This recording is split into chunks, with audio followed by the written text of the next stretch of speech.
This is part two of Representative Al Green standing up for Medicare.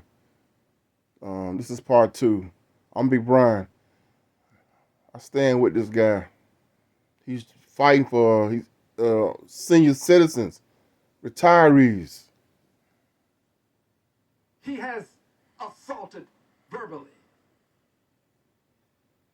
Miss Wilson from Florida. The list goes on and on and on, as Congresswoman Waters is known to say. On and on and on. We sit and we watch with civility as he employs incivility. Yes, I said earlier, and I'm retreating to the point, that he has been given a certain amount of immunity. He has not been given absolute immunity. But he seems to have an inordinate amount of influence with his party. Inordinate. I see people doing things that I never thought I'd see them do. I see people who are conservative, that I have great respect for, doing things that I never thought I'd see them do. I'm not calling names. I'm just saying to you, friends, the president has an inordinate amount of influence. Inordinate, unusual, incomprehensible amount of influence. So, the courts have given him a certain amount of immunity. His party has given him carte blanche to say anything, to come before the joint session of Congress and use the word lunatics as he refers to Democrats. The only thing left in ordinary times would be the courts. The court. Court orders are to be obeyed. I don't always like them, but I remember what John Lewis explained to me about peaceful protest. Protest, the court orders you to do certain things. You don't have to agree with it, but you do it. You'll be willing to suffer the consequences. Well, the courts are right now in the midst of, as best as they can, trying to give us the laws necessary to prevent certain things from happening. Mass layoffs. Mass layoffs have to be taken to court. Mass layoffs. No due process. No thought of what's happening in the lives of these people, that you just take a pen and with the stroke of a pen, you're off. No concern about children in school. No concern about loved ones who may be ill that they're taken care of, being the chief breadwinner for the family. No concern. You've got billions, Mr. Musk. Why should you care about the concerns of people who have much less, who are working every day to eke out a living? You have billions. You shouldn't worry about them. Worry about making more money. Go to the moon. Well, they don't have that luxury. I'm going to stand for them. Mass layoffs without any consideration. I just believe that this level of behavior, if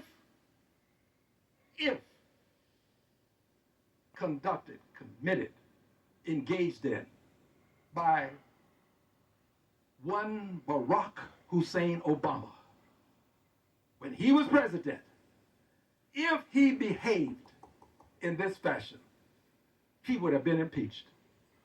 He would have been impeached.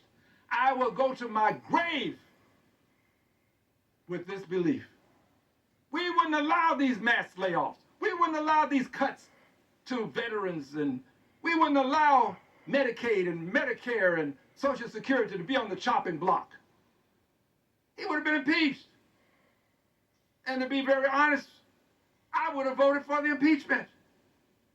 Because I don't think that we should allow a president to circumvent what we know to be the requirements associated with the legislative process and with due process, which should be accorded people who are being fired, as it were. So you do these things. The courts are acting, and the courts should act. But there is a point in time, Mr. President, if your incivility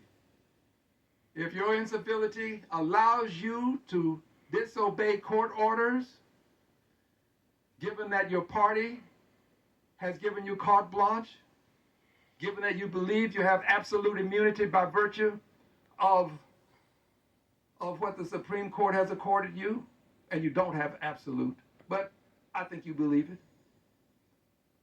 When you cross that line, and you, Mr. President, decide you will no longer honor orders from the judiciary, when you decide that Marbury versus Madison means nothing, when you decide that you are the supreme law of the land, on that day, we will have a dictatorship. And we are close, because you are continually inching right up to the line, and you're looking over to the other side. And at some point, regrettably, you may cross over. Mr. President, I beg that you not do so. I beg that you would not do so, that you would honor the third branch of government designed to settle disputes among us. Not always in a favorable way to some, obviously, but that's what it's there for. So I beg, Mr. President, that you would not dishonor the judiciary in this country. But here's what I know. I know that you have the ability to say to a judge, you've issued your court order, now let me see you enforce it. That's my Justice Department, not Al Green's, President. That's my Justice Department. The head of my Justice Department has pledged fealty to me, not Al Green, the President. That's my Justice Department. Let me see you get my Justice Department to enforce your order, Mr. Judge. More specifically, Mr. John Roberts, get my Justice Department to enforce your order. Let me see you get my marshals to enforce your order. This president, whether wittingly or unwittingly, has put himself in a position such that the Justice Department has pledged fealty to him. Generals in the military, you don't get these positions now unless you pledge fealty, have pledged fealty to him. We ought to be ashamed of ourselves to allow such a thing to happen. Yes, generals in the military, Justice Department, the courts, many of them are bending knees, genuflex. Somehow you believe that you are showing respect, I suppose, or maybe you're just currying favor. But be that as it may, Justice Department, generals in the military, many of the courts giving a genuflex, wittingly or unwittingly, he is setting himself up such that he is in a position such that at the end of his 4th year, he might attempt to do what he tried to do and failed at the end of his last term. He tried his best to prevent the transition of power. He did all that he could. He encouraged persons to come over to the Capitol. people came and they literally broke into the Capitol. I was here. They came and they marched through the Capitol. And by the way, for doing it, the president has given them the ultimate reward. You, and you. Yes, you too. All of you. You are pardoned. You're given some sort of amnesty. You're okay. This is what the president has done. So wittingly or unwittingly, he is now in a position to make that same effort. Only this time, the Justice Department is with him, not with the Constitution. Generals in the military are with him, not with their oath that they've taken. The president, wittingly or unwittingly, has put himself in a position such that if he chooses to stay on beyond his term of office, if he chooses to do what a member of Congress has suggested that might be done by law, which is to give him a third term, in law, I hold no animus toward the member of Congress who's done this, filed the legislation. No animus to you, dear brother. But what we have done is witness a president who wittingly or unwittingly has put himself in a position such that he will have the power to enforce the inanity of not allowing a peaceful transfer of power. He literally is putting himself in that position, wittingly or unwittingly. He is. And as a result, This man is a genius. He is talking absolute 100% truth here. That's all I can say. He's talking facts. of his doing this, we have to not allow his incivility, his requirement of fealty, to prevent us from taking the necessary actions to protect liberty and justice for all, to protect government of the people, by the people, for the people, to protect what this country has in its great and noble ideals. We have to do what is necessary, I believe. I'm gonna pause it there. Man, this guy told it exactly how it is. And you know what's sad? Americans we was in a no-win situation. I want people to understand this. How we were in a no-win situation. It was like Biden, if they would have closed the borders, we wouldn't be here. The economy would have been better, we wouldn't be here.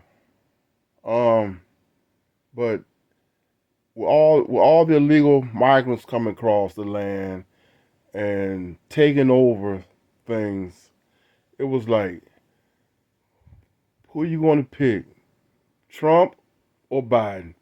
And Trump was talking. He was talking exactly what the Americans wanted to hear.